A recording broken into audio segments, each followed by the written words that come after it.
let's question the biography. So he said, okay, fine. Let's question the mission, meaning, whoever speaks with doubt about the biography of the Prophet, peace and blessings be upon him, is truly exposing his own inner self. The whole story of the mission is nothing but an attempt by an Arab nation, meaning it began to feel its own identity. Doubting the religion is one of the tasks carried out by the authorities. What's your proof, my friend? Well, my proof is that the first book actually written about the Prophet's biography was written 150 years later, and it's the Book of Ibn Ishaq. Because in truth, you could say that Ibn Ishaq's biography is the first encyclopedic work on the Prophet's biography. The path you're on is wrong. Abandon it, give it up, because it's all fabricated, unreliable, and untrue. These historians have a strong ability to question everything that has been said about Abraham, Isaac, Jacob, Joseph, Moses, and Jesus. I want to apologize to you, O Messenger of God, on behalf of these fools. Their attempts to cast doubt are met with a rock of scientific and methodological rigor. There is no way out. Music, peace be upon you, my brothers, wherever you may be.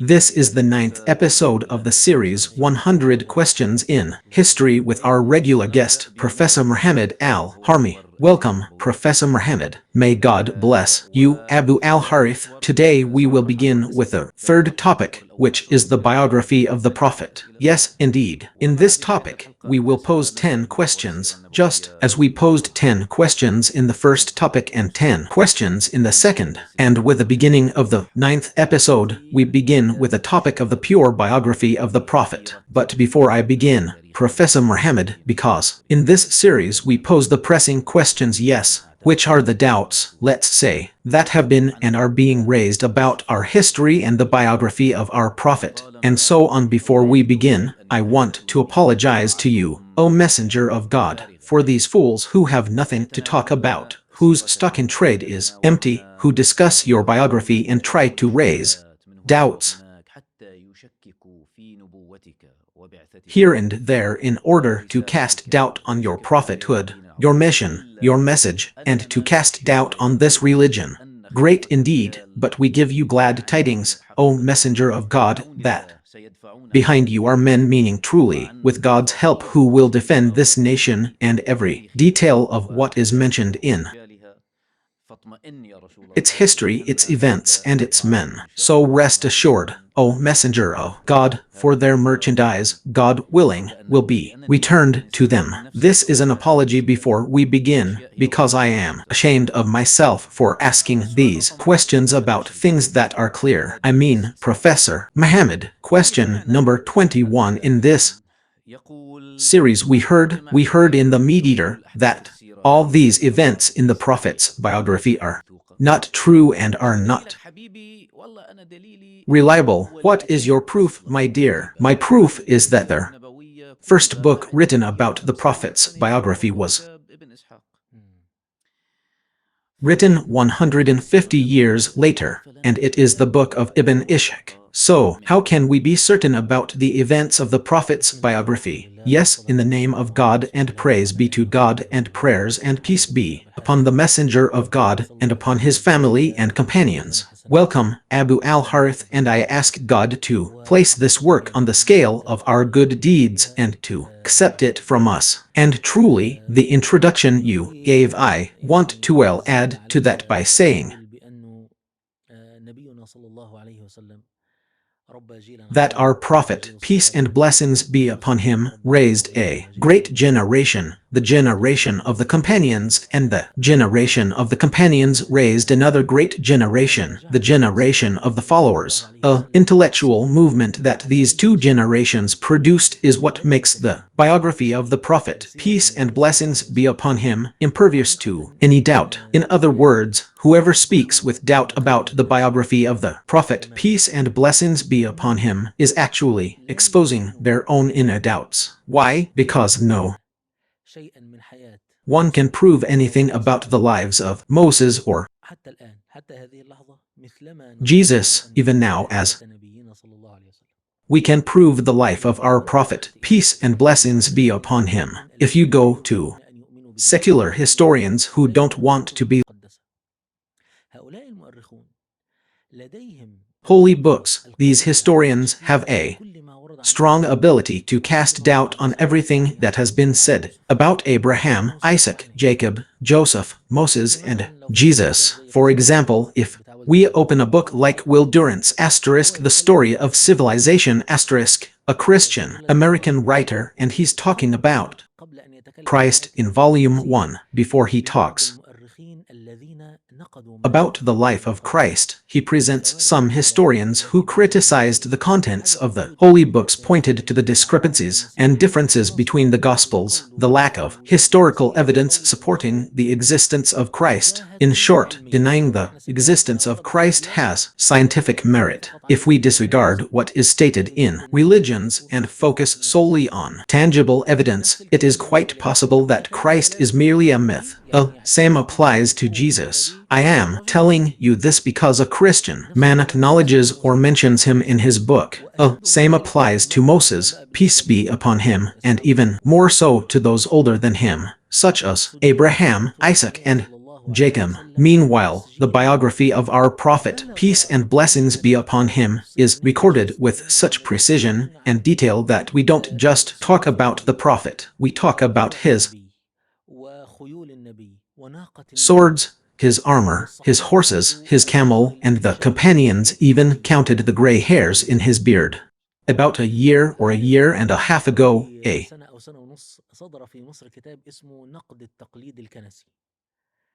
book called Critique of Church Tradition was published in Egypt. It was written by a researcher in religions, an Azharite sheikh, neither Muslim Brotherhood nor terrorist nor anything of the sort. An Azharite sheikh specializing in comparative religion, specializing in Christianity, wrote a critique of church tradition. This book provoked a furious reaction from the Egyptian church, to the point that the authorities intervened and withdrew it from the market. Why, folks? It's a critique of a scholarly book, by the way. It doesn't contain any offense or insult because it focuses on the fact that all church tradition is not based on any scientific information. In other words, they don't know anything about the life of Christ or the life of his disciples that could be relied upon. All the existing information, all these constructs about the disciples of Christ and others, has no scientific basis. It's all speculation, pure speculation. Meanwhile, when it comes to the biography of our prophet, peace and blessings be upon him,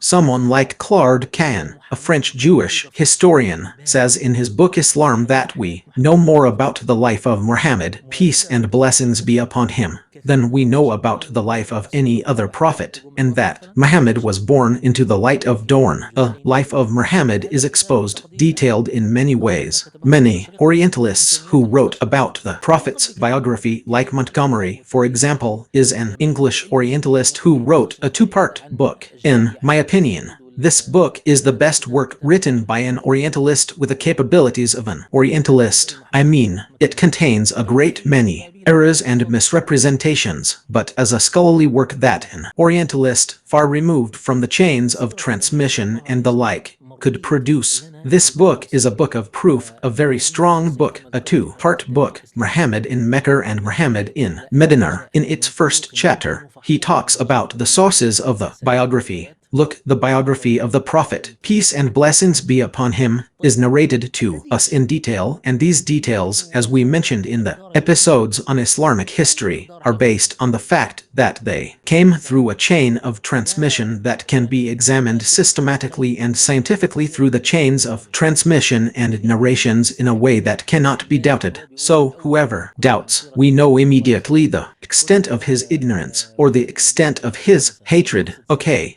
This is how it is as an introduction to talking about the biography of the Prophet, peace and blessings be upon him. Now, let's come to our friend, the secularist, who tells you that the first book written about the biography of the Prophet, peace and blessings be upon him, was written 150 years after the death of the Prophet, and he means the biography of Ibn Ishaq? Well, this information is wrong in several ways. Firstly, Ibn Ishaq died in 150 AH. He died in 150 AH. So, in what year was he born? ATR. That means he was born 70 years.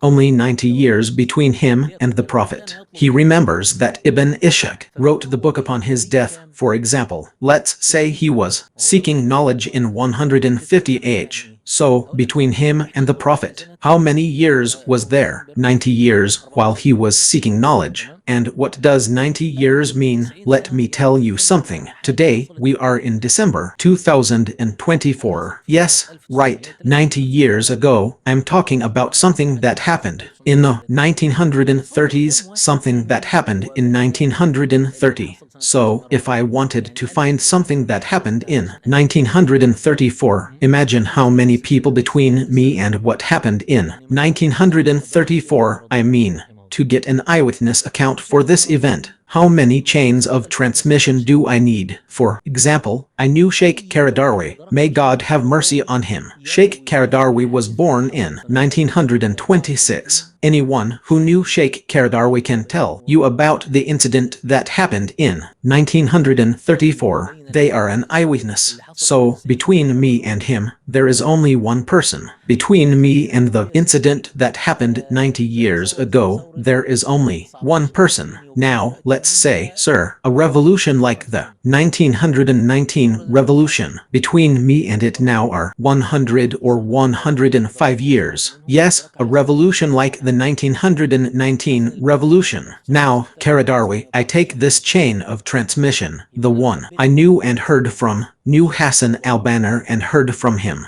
Hassan al-Banna was born in 1906, meaning 1919. He was an eyewitness. So, if I wanted to say I heard Sheikh Karadarwi about Hassan al-Banna, that it happened in the 1919 revolution, then between me and him in that year, how many people are there? He is the one who gives it to you and says that between him and me and between the event and the 150 years, it's inconceivable that those 100 years could be filled by 2 or 3 men simply and easily by 1 or 2 generations. For example, we have Sheikh Hassanin Makhouf in Egypt, one of the muftis. This man lived for 100 years, born in 1890 and died in 1990. Now, if someone had met Sheikh Hassanin Makhouf before he died, for example, a young man of 20, wouldn't he have been able to relate what happened 70 or 80 years prior based on eyewitness accounts? There would only be one chain of transmission. So, Ibn Ishaq, who supposedly died in 150 years, no, sir, Ibn Ishaq was at the age of seeking knowledge. There were 70 or 80 years between him and the Prophet, peace and blessings be upon him. Those 70 or 80 years could be covered by 1 or 2 men when they say, so-and-so told us about so-and-so. So, this isn't something far-fetched. Why are you even discussing it? Do you know you establish a chain of transmission isnad to Moses or to Jesus? You know how to establish any chain of transmission. If you don't know, you can't establish a chain of transmission. And then Ibn Ishaq, he grew up in Medina. He grew up in Medina, meaning he was at the heart of knowledge. He learned directly from the sons of the companions and from the senior followers. So Ibn Ishaq saw Anas ibn Malik, who was the servant of the Prophet, peace and blessings be upon him, and he saw Sa'id ibn al-Musayyib, who was the master of the followers. He learned from a group of senior followers and from the sons of the companions. So he narrated from Ubayd al ibn Abdullah ibn Umar, Ibn Ishaq. Let's not forget Ibn Ishaq himself. His grandfather was from the captives of Ain al-Tamr. What is this battle called? The Battle of Ain al-Tamr. His grandfather's name is Muhammad ibn Ishaq ibn Yasar. His grandfather Yasar was one of the captives taken in the conquests of Iraq during the time of Abu Bakr. May God be pleased with him. Who are the people from whom Ibn Ishaq narrated? His father and his uncle. His father was Ishaq ibn Yasar and his uncle was Musar ibn Yasar, if memory serves. So who are you talking about? According to eyewitnesses who were very close. Well, yet look, I'm going down the road. I mean, yet let's suppose, sir, that there was no Ibn Ishaq at all. Let's assume that no man named Ibn Ishaq was ever born. Yes, was Ibn Ishaq the only one who wrote the Prophet's biography? Absolutely not. The first to write on the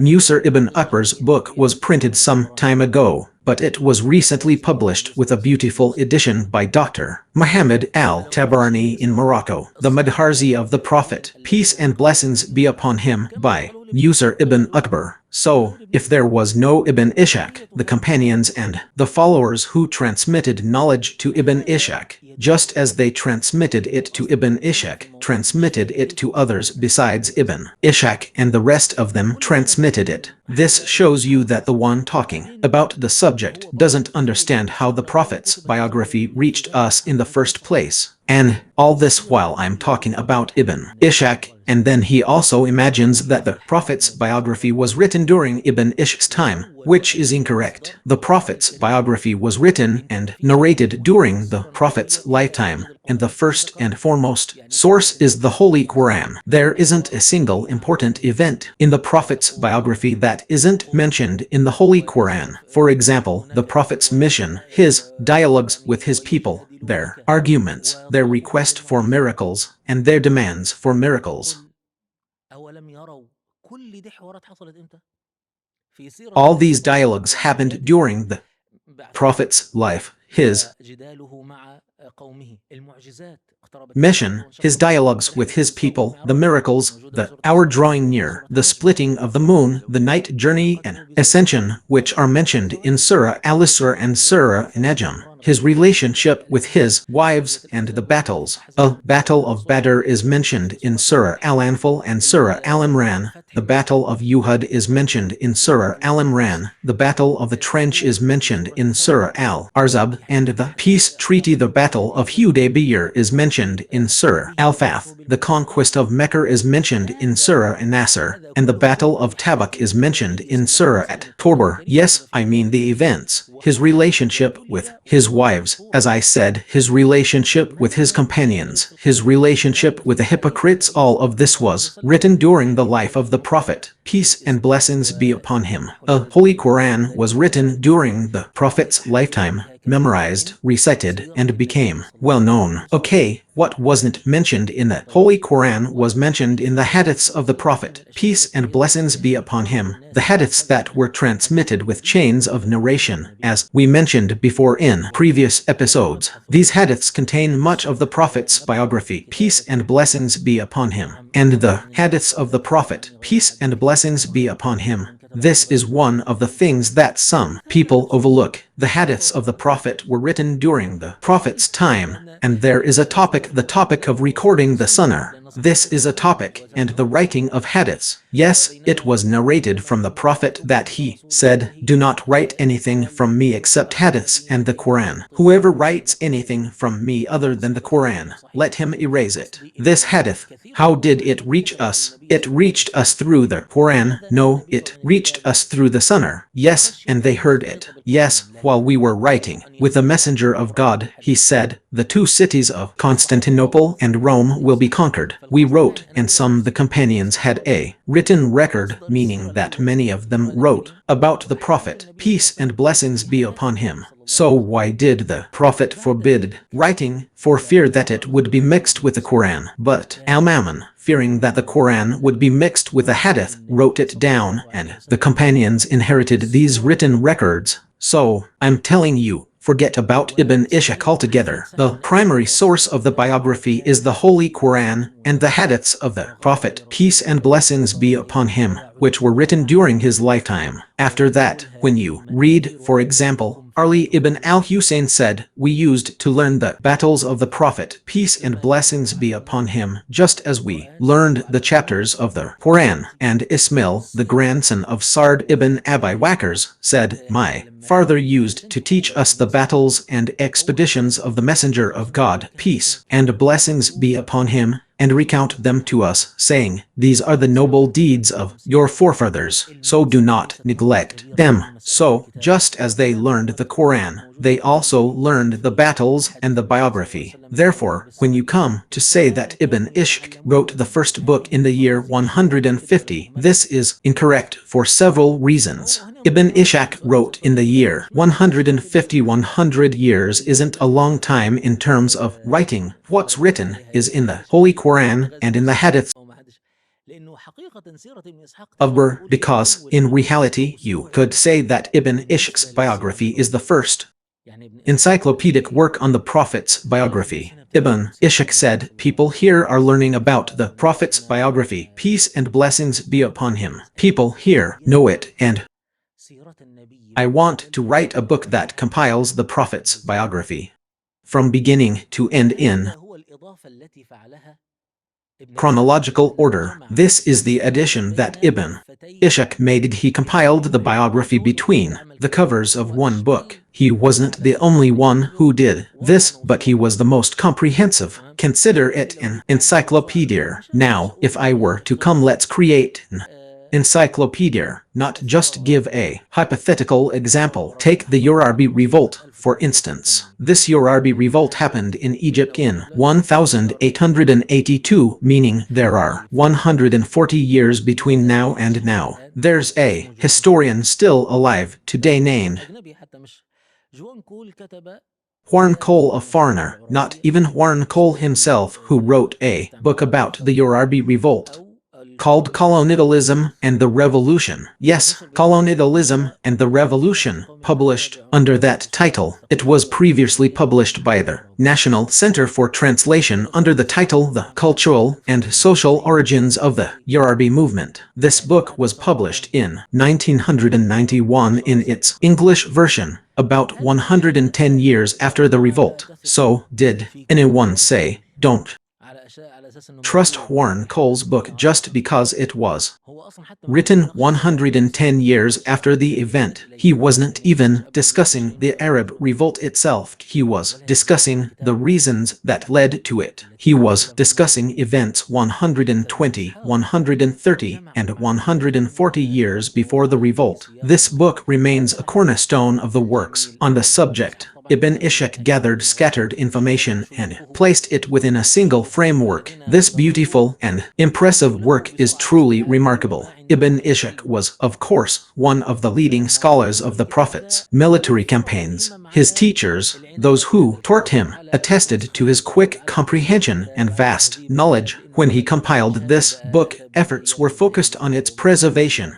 copying, abridging, and refining it, as it is a comprehensive work. It began with pre-Islamic times and their poetry, and then proceeded to list those who participated in the Battle of Badr, their tribes and lineages, the first to embrace Islam, and how they were persecuted. He also traced the history of Medina before the arrival of the Prophet, peace and blessings be upon him. This encyclopedic work has made it a pioneering work in the field of biography. However, if Ibn Ishaq hadn't existed, the knowledge he brought would have been transmitted by others through different chains of narration. Yes, indeed. When you open other books on the Prophet's biography that didn't pass through Ibn Ishaq's chain of narration, you find the same information. Why is that, my friend? Muhammad wants to cast doubt on the life of the Prophet, peace and blessings be upon him, but he doesn't cast doubt on the Yorabi revolt because the issue here is related to religion. He wants to cast doubt, right, that the path you're on is wrong, abandon it, give it up because it's all fake, unreliable, untrue, correct yourself. I also don't want to forget that we are now in an era where casting doubt on religion is one of the tasks carried out by the authorities. We mentioned this in the episodes that discuss the relationship between authority and history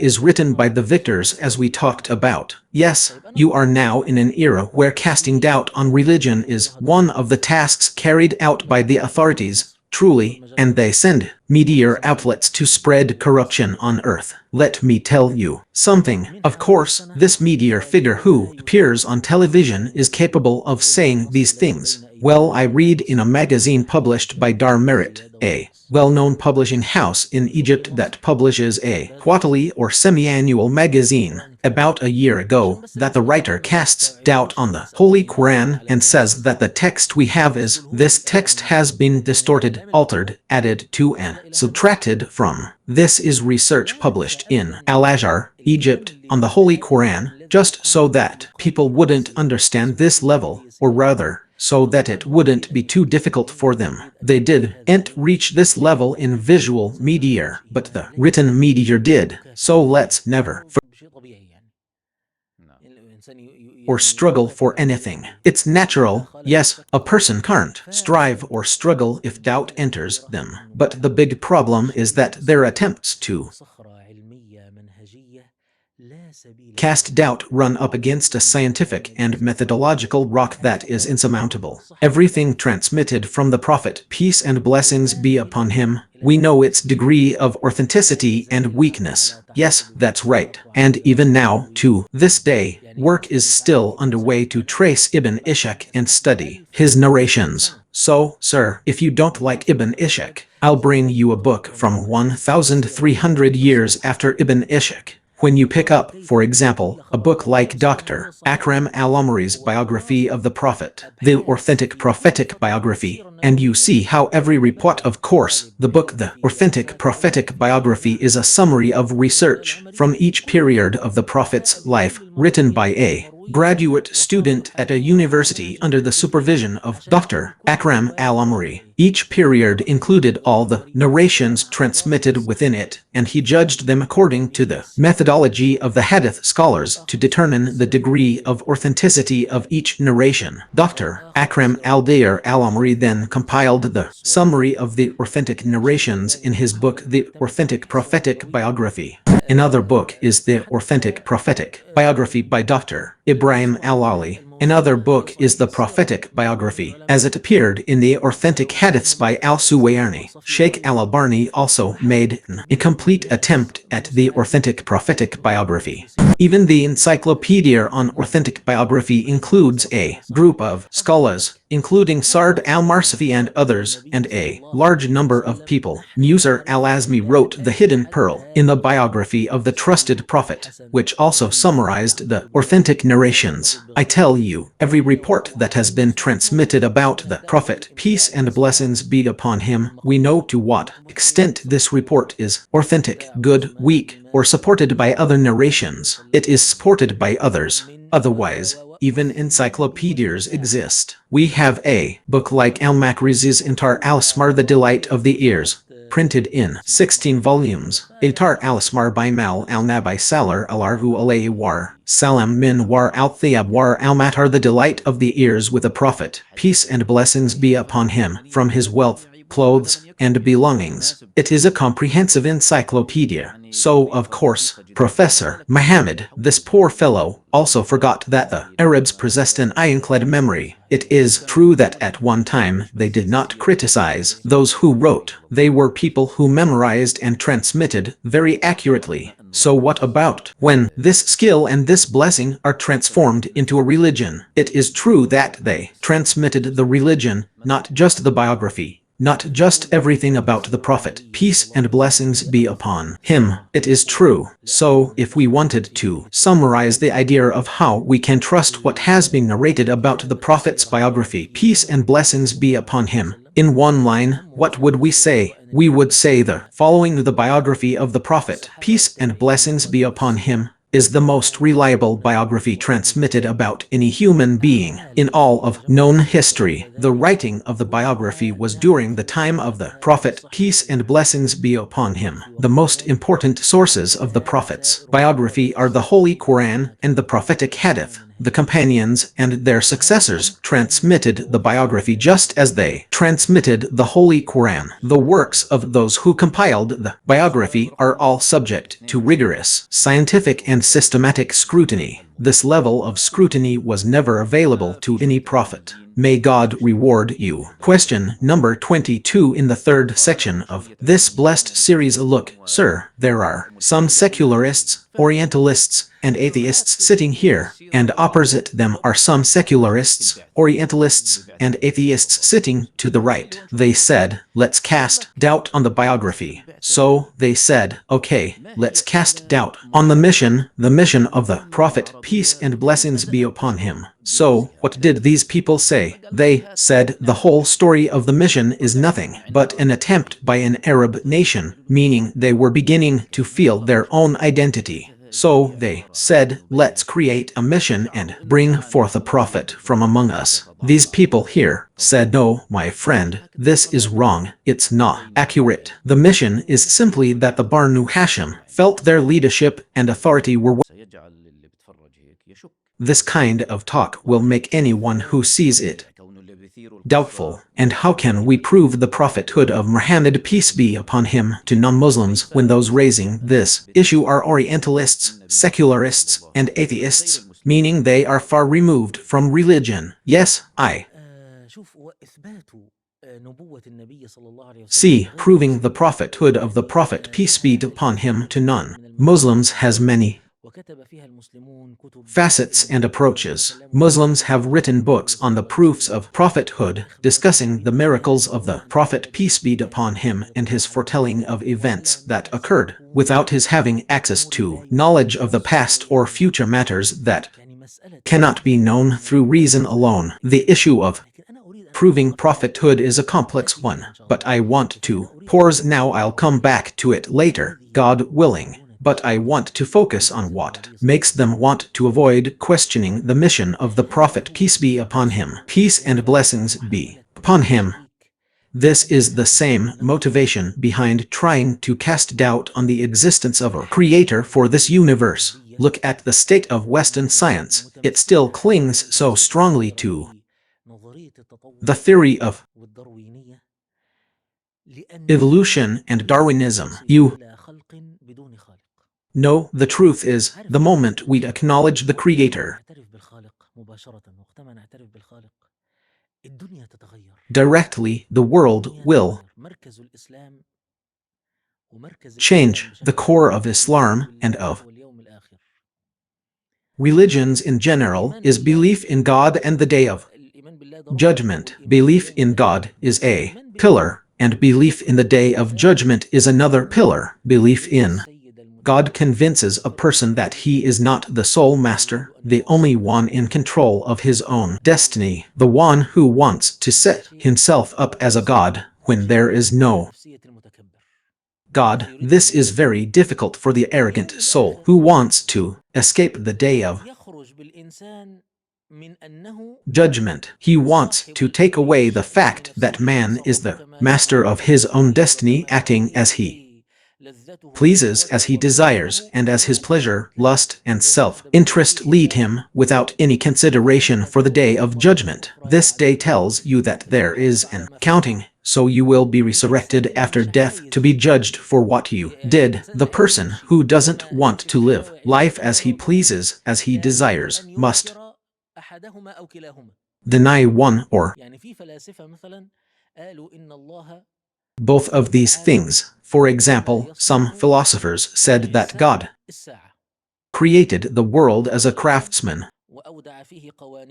creates an hour and placed within it the laws that govern it, and then he doesn't care about it because God is too exalted to care about anything. This means there is a God. Okay, we will acknowledge God in this way. The polytheists of Quraysh, if you ask them who created the heavens and the earth, they will say God. If you ask them who created them, they will say God. So, what was the problem with the polytheists of Quraysh? Belief in the Day of Judgment. Belief in the Day of Judgment indicates that this God has teachings and commands, and rulings and prohibitions, and on the Day of Judgment he will be held accountable for them. Some people are called deists, who believe in a God, but this God has no authority in this world, no teachings, no commandments. We are a secular group. We are a group that looks at the matter as we see fit, separating religion from the state, separating religion from life, separating religion from politics. Therefore,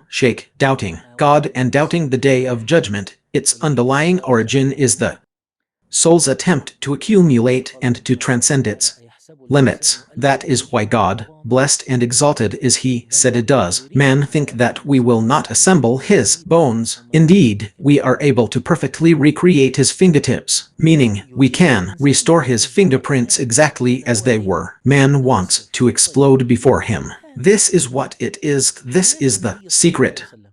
Now, the life of the Prophet, peace and blessings be upon him, before his mission and his life after his mission, indicates with many proofs that he could not possibly be a liar, because the one who says, I am a prophet, this is one of two things, and there is no third possibility. Either he is the most truthful of people, or he is the most deceitful of people. 2, 3, or 4 books. Once you say I am a prophet, you've begun a life of either continuous truth or continuous falsehood, because you'll always be saying, God revealed this to me, do this, don't do that, and so on for your whole life.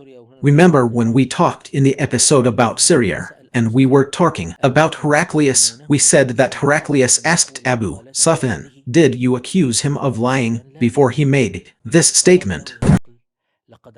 Abu Sufyan said no. Heraclius said to him, I knew that he wouldn't stop lying to people and then lie to God. A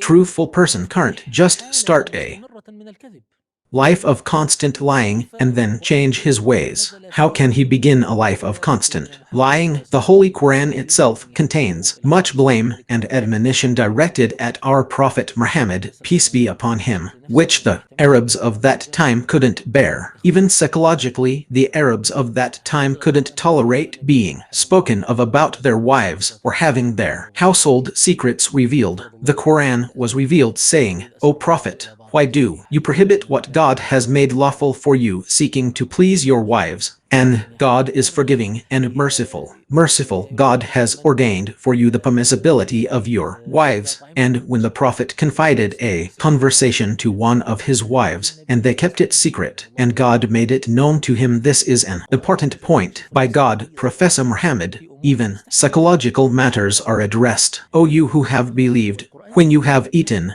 disperse and do not linger in conversation. Indeed, that behavior was troubling the Prophet, and he was shy of telling you. But God is not shy of the truth. The Quran was revealed to expose the Prophet's inner self, peace and blessings be upon him, in matters he was shy of. The Holy Quran directed the Prophet to use his past life as evidence for his people. Say, if God had willed, I would not have recited it to you, nor would he have made it known to you. I have lived among you a lifetime before it. The Prophet lived for 40 years without showing any signs of leadership or wanting to rule his people. The Prophet's life before his mission was indeed one of interaction with people, but his life before the mission was peaceful. He didn't even break an idol, nor did he claim to have entered into a battle over idols. So, I want to say that the Prophet's life before that is evidence of the Prophet's truthfulness, peace and blessings be upon him. Anyone who seeks creation without a creator also seeks to explain the mission of the Prophet, peace and blessings be upon him, in a materialistic way. They want to reject the idea that Muhammad was sent to him. Now, let's consider why Muhammad claimed to be a prophet. For example, Muhammad wanted to lead the Arabs. As a person, he had an authoritarian tendency towards leadership, so he wanted to be a leader. Glory be to God. One of the simplest responses to this is that the Prophet announced his mission at the age of 40. It is very rare to find a leader who emerges at 40.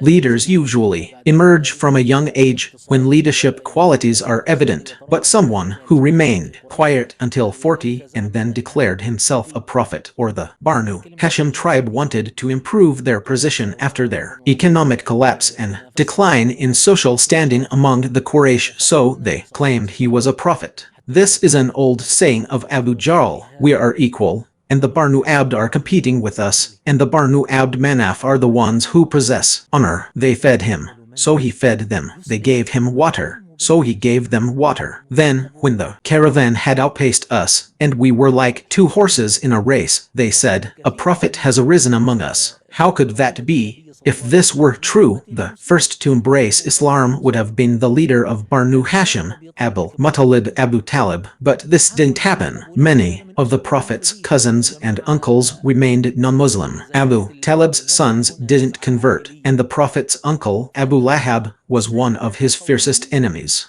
So, if the motivation here was familial, you see that the leaders of his people didn't convert. With him, Abu Talib died an unbeliever, and Abu Lahab died an unbeliever. But in reality, this is one of the claims of secularists and Orientalists. They want to come up with an interpretation that makes the Prophet's mission an act of competition for leadership, an act of social or economic movement. Some of them, for example, say that the Arab nation found itself in Persia and Rome. These were great nations, so the Arab nation began to feel its own presence and wanted to have a place in the world, just as the Persians and the Romans blamed him. They claimed that a prophet came from among them. Most of the Prophet's peace and blessings be upon him struggles were with the Arabs. The Prophet died before the lands were conquered. His Arab people did not accept his call at the beginning, and he continued to strive with him until they later embraced Islam. So, I reiterate, the simplest examination of the proofs of prophethood confirms the prophethood of the Prophet, peace and blessings be upon him, and refutes these claims. However, the underlying psychological motivation is an attempt to evade the fact that Muhammad, peace and blessings be upon him, was a prophet. People liked the idea of summaries, Professor. Yes, Muhammad, if we wanted to summarize what you presented in one sentence, what would we say? We can continue answering this in a future episode if you wish, regarding the issue of the proofs of prophethood. But what I want to say now in answering this question is that all attempts to deny the validity of the Prophet's peace and blessings be upon him prophethood and attribute it to economic, social, or tribal factors all collapse with the slightest examination of the Prophet's peace and blessings be upon him life before his mission, or in his biography after his mission, and the resistance of his family and tribe towards him, and then the resistance of the Arabs after him. Yes, peace and blessings be upon him. I won't ask you question 23 because it needs time, frankly, to answer. We will leave it for the next episode, which is episode 10, God willing. We will stop here. Thank you, Professor Muhammad, for what you have presented in this episode. Until we meet in the next episode, stay tuned because we have very important questions related to the idea of pressing questions related to the biography of the Prophet, peace and blessings be upon him. Until we meet again, to watch more programs about Islamic history and to learn about its events, victories and defeats of its leaders and scholars, its events and secrets, governance, politics, wars and battles. All you have to do is follow our channel, Our History, on YouTube, Our History from the Furthest Point in the Past.